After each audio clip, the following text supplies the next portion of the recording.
Рахмет. Рахмет.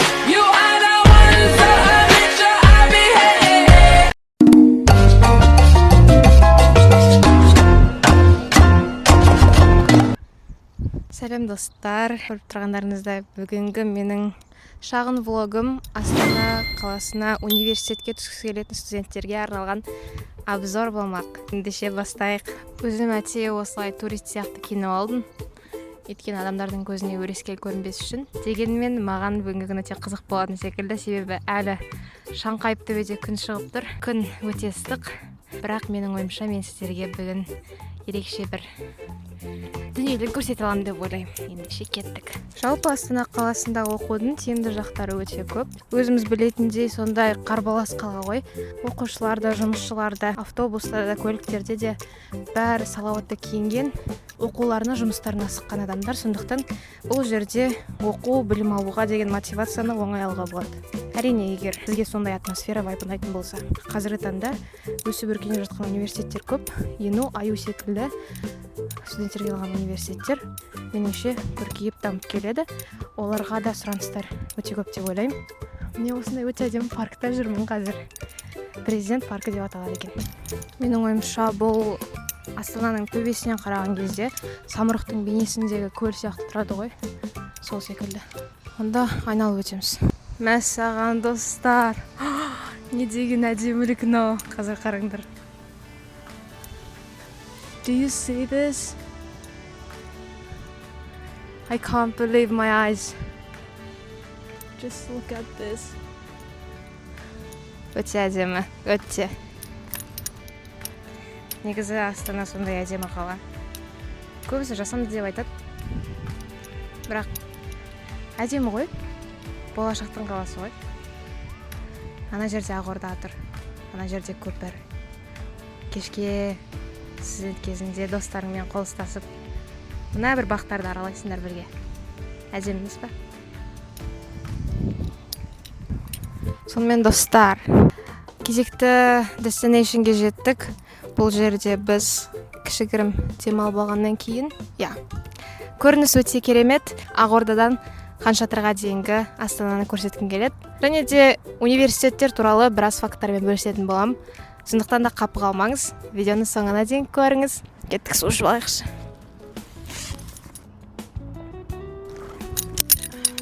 Let's continue.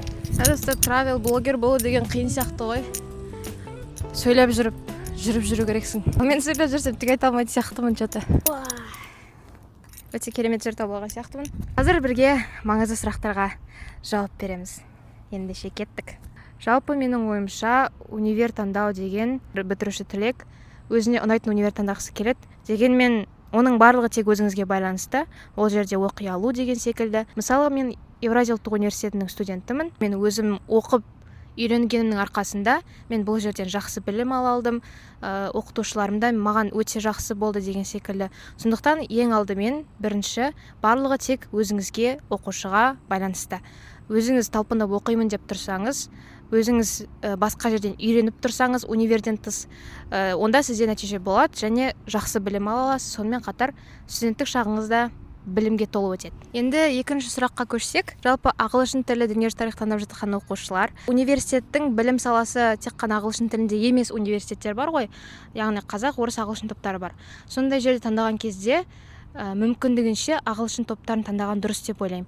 Өзім ағылшын тобында оқимын және де менің көрген нәтижем, алған біліміме көңілім толады. Себебі ағылшын тілі мұғалімін болғалы тұрғаннан кейін ол жақта ағылшын тілінің қолданылуы, сол тілде білім берілуі өте маңызды.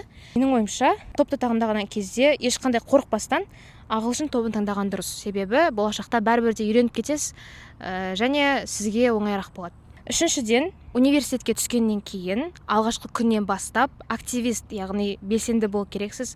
Сабақтарда өзіңізді көрсете алсаңыз, мұғалімдерге өз ойыңызды, пікіріңізді анық, сенімді айта алатын болсаңыз, олар сізге әрине бірден жоғарғы баға қояды. Сонымен қатар, әрине өзіңіздің де мотивацияңыз, талпынысыңыз көрініп тұратын болса, сіздің де жақсы бағада білім алуыңызға олар әрине мүмкіндік жасауға тырысады. Яғни бұл жерде ешқандай артық нәрсе жоқ, тек қана барынша өзіңіздің біліп тұрғаныңызды айту ол сіздің міндетіңіз, және де оны айтсаңыз әрине өзіңізге нұр үстіне нұр болады. Көп университеттерде молодежный центр деген секілді көптеген іс-шараларға байланысты өздерінің топтары болмаса сондай бір жиналатын жиындары бар ғой. Сондай жерлерге қатысқан дұрыс па? Мен оны университетке келе салысымен ондайдан бас тарттым, себебі маған тек қана білім алу қызықты болды және білім аламын деп қана келдім. Әрине ол общагада, яғни жатақханада жататын студенттер үшін өте қызықты деп ойлаймын, себебі оларда уақыт өте көп болады. Сонымен қатар күнделікті өмірін қызықты әрі студенттік шақты есте қалатындай өткізу үшін менің ойымша МЦ-ларға, жаңағы жастарға арналған әртүрлі ұйымдарға кіруге болады деп ойлаймын. Және де әрине ол жерде ол қандай ұйым, оның қандай мақсаты бар, сізге қандай жақсы нәрсе үйрете алады, бере алады, сонда ескерген дұрыс. Әрине осы қазіргі түлектердің ендігі үлкен проблемасы ол грант нәтижесін күтіп жатыр. Сонымен қатар грантқа түскеннен кейін документті қалай тапсырам деген секілді өте көп күйзелістің ішінде өтетін боласыздар. Дегенмен ол өте сондай қиын жұмыс емес. Берілген документті толығымен дұрыс әрі нақты толықтай әкелетін болсаңыздар, оны тапсыру да өте оңай. Яғни барынша барлығын саралап біліп, түскен университеттің керек документтер тізімін толықтай қарап алып, ата-анаңызбен бірге барғаныңыз дұрыс. Мында адамдар балық аулап жүр. Ал біз көпірге кеттік. Қазір мына жерді қараңыздар, достар. Астананың 1, 2, 3.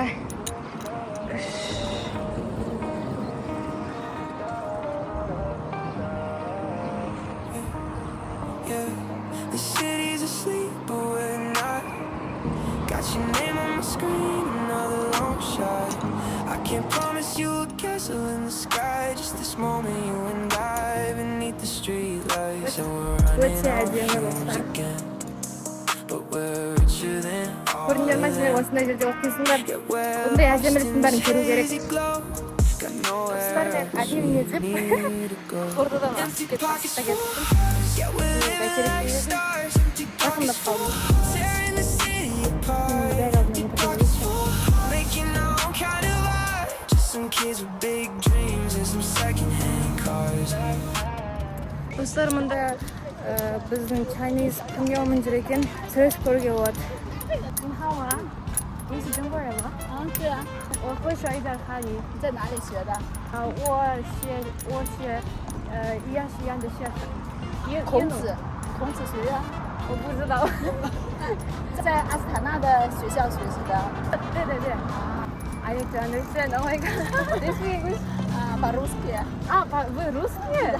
Я не русская, но я по-русски говорю. Вы знаете русский, да? Да. I'm from here. I'm local. Kazakhstan, Yeah, Astana, Kazakhstan. Yes. India. India. Nice to meet you. What's Nice your to name? meet you. What is your name? My name is Amit. Amit? Amit, you? My name is Ayao. Ayo. Yes. Nice to meet you, Nice Ayo. to meet you.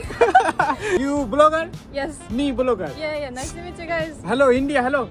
Hello, India. Namaste. Namaste. You love India? Of course I love. I love people there too. Have you visited India? No, never. Ah. But I wish I want to. Okay, welcome India. Yeah.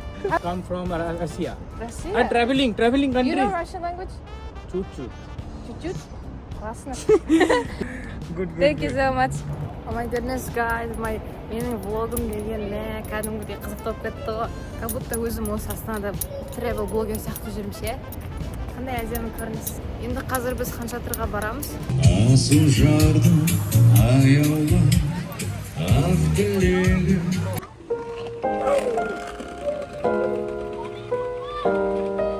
Сонымен достар, бүгінгі кішігірім влог осымен тәмам. Негізі мақсат мүлде басқа болған, бірақ влог барысында көп нәрсе өзгеріп осылай жеткіздім енді. Видеоны басыңыздар, тіркеліңіздер.